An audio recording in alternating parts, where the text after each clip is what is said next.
You know, it's like trying to throw a frisbee without spinning it. You know, trying to go like that. You know, won't go very well. As a new player, you will get either a red or a yellow stick. Red means you're on the black team. Yellow means you're on the white team. One thing, you know, again, that's so people will treat you a little better. In this game, people probably pay more attention to the stick than they do to the headgear, because they're looking at the puck, right, and they'll see the stick. So, also one thing with sticks, these edges, these corners have to be at least the size of a dime. You can't have sharp edges, all sorts of stuff, so you don't scratch people. Okay, and we have the glove. Glove is so that when somebody does try to scratch you, you can protect your hand. So there's a lot of padding in that guy. Yeah. A couple of things. One is, you know, when you got the stick on the bottom here, you want to do something to protect your knuckles. Right. Otherwise, you're just going to rub them raw on the bottom of the pool. The thing is, if you know, two sticks are going down a puck, they're coming like this, so they're going to be hitting each other a lot. So a lot of hand protection. I'll go on to the puck in a second. Another reason for this is this has to be a color that contrasts with the white or black stick. The reason is so a referee can see where your hand is and where the stick is. Okay. There's certain rules about what you can and can't do, and you can't push the puck with your hand. So the ref wants to be able to see where your hand is. So here's a puck. It's kind of heavy. That's why you can lob it so far. Yeah. By the way, never drop the puck in the pool. Always swim it down to the bottom. If you drop it from the surface, it can crack the tile. So, and if anybody's underneath you, it'll kind of get them a little angry. So that's a puck. It's 3 to 4 pounds. It's lead in the inside, plastic on the outside, and then you got these little sliders there that you can replace. Some of the pools have it's called gunite. And it's like a rough concrete, and these it's just like sandpaper. So these guys get worn off really quick. Our pools are look a little better. The goals are 3 meters wide, 20 centimeters high. We use just cheap PVC for scrimmaging. It's just a little piece of pipe that comes up. If you're actually playing a tournament game, it's kind of a metal trough. There's a little lip that comes up and then it falls down into the trough. And you have to get it down into the trough for it to be a goal. But you only see that if you get to a tournament. Decide to go there. Okay. So when we start the play, you have white team on one side, black team on the other side. Everybody's on their side of the pool. Puck's in the center, and every team member has to have their hand on the side of the pool. One hand? One hand. Okay. You can have more if you want, but at least one of those hands has to be touching. If you're ever in a game where like you aren't touching the pool when they yell go, reach back and touch the side and then go. Okay. Yeah, otherwise it could be a penalty. So I'll talk some about penalties, don't sweat it too much. Nobody here is going to scream at you if you break the rules. It's like, it's okay. You know, we're not that worried about it. So you start, everybody's on their side of the pool, and then somebody yells, sticks up, go. At that point, everybody swims on down and tries to get the puck and make a goal. Okay, rules of the play, you can only touch the puck with the stick. You never, ever do this, by the way. Because if you ever reach down and grab that, somebody else may come in and go like this, and this is your hand without the glove. So never reach down unless you know the play is stopped. It's a great way to get your fingers really smashed. You can't go like this with the puck. You have to touch it with the stick. If I'm trying to get the stick away from somebody or the puck away, I cannot like push their stick out of the way to get the puck. If I touch the puck first, I could do that. Okay. But I can't push their stick or them out of the way to get access to the puck. So you have to touch the puck with the stick to do anything. Okay. You cannot push or grab people. This is kind of like basketball in that, you know, people are bumping into each other. There's a physical element to it, but it isn't like hockey where you're able to check people out of the way. We don't do that. So even if you have the puck and somebody's in front of you, you have to go around. You can't bash them out of the way. Now, that being said, I have the nickname of the bulldozer for a reason. So not everybody follows that rule as well as others.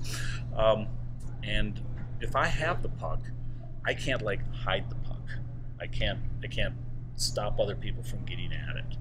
The only thing that I can do, I can take the puck underneath me for a little bit, but I have to leave it out where people can get at it, or I'm allowed to curl around it. Curling, you saw it in the video, but it's where people kind of will swim on their side around the puck. Like if this is my head up here, this is my body, kind of swim around the puck like this so that other people have boxing to go over. out. Kind of boxing them Okay. out, but you can't lay on it. Right. You know, if I've got the stick like this, I can't be going like this. I'm not allowed to block other people from access to the puck. So, and there's a lot of details that we'll go into that as we play. Don't sweat it, just broad outline, remember that. Okay, so safety issues. These are the things that you're not supposed to do for safety reasons. So you can lift the puck up and lob it. Mm-hmm. You really don't like if people do that anywhere in this area. So no headshots. If the puck goes anywhere in this area, it's usually stopping play and resetting the puck. If you're in a tournament and you hit somebody in the head, it's an ejection from the game for that person. I've been hit in the head probably a half dozen times. One time they wanted me to go get stitches. We had a doctor on the team, and she said, "Don't worry about it." But you can. I've never seen anybody knocked out, but you can get head wounds from this. So really try to avoid that. Barging, you can't swim through players, whether you have the puck or not. You're not allowed to do that. When you're swimming, I'll be a little careful what you do with your free arm. If I'm swimming like this, I can go like that and kind of grab you in the face, or you can grab one of the women in a more sensitive place and get kind of embarrassed. So be careful what you do with your right hand or with your free hand. Also be careful when you turn around and kick. Try not to kick people. Yeah. And some of this will be stuff that you learn as you spend more time in the water, because at first you're going to be just thinking about the puck on, but as much as you can, be cognizant of where your feet are and where your elbows are, and try to avoid hurting people. Another thing which is real common, the new players will kind of do, if let's say you got the puck, I'm coming for the puck, I can come down like this, and now you swim really fast, and I come like this. Okay. So just be a little careful on that. If you see yourself in that position where your arm or stick is hooked to something, just let your arm relax and pull it out of there. And, just release the muscles and pull it out. Otherwise, it can cause some problems. So things you do want to do for safety. You're not allowed to push people out of the way, but you're expected to use your arms to protect yourself. So if I get the puck away from you and I'm turning away and my feet start coming towards you, absolutely use your arms. You ever do karate at all? No. No? Okay. Karate, they have all these moves for blocks. It's like made for underwater hockey. But use your arms, to clear the way, push people away. That's entirely accepted. Okay. Another thing, when you're coming to the surface, watch where you're coming. A lot of times you kick off the bottom because you think you're dying. You want to get to the surface. Look to see who's above you and just try to kind of get out of the way. And if you're on the surface and you see somebody coming up, just reach out and kind of get their shoulder and kind of move them aside so they come up to a free spot. Make things easier. So protect yourself with your arms. The medical side of things, there's two issues that you'll see kind of commonly here. One is leg cramping, particularly in this muscle. I remember the first time I ever put fins on at swim practice. I got the worst cramp of my life. Uh-oh. Okay. Well, if that happens, what you want to do is you want to reach down and grab the top of the fin and then straighten your leg and then pull the fin back so that you're pulling your toes back. You want to extend that.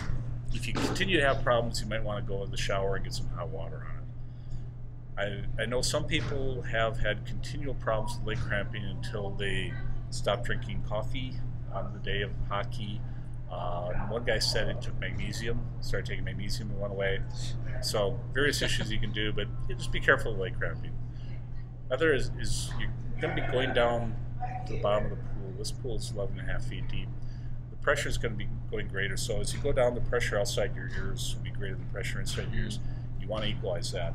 If you, usually you'll feel a little discomfort. If you feel pain, stop. This is not something you don't want to muscle through this going, I can take the pain, because you probably can, but your eardrums can't.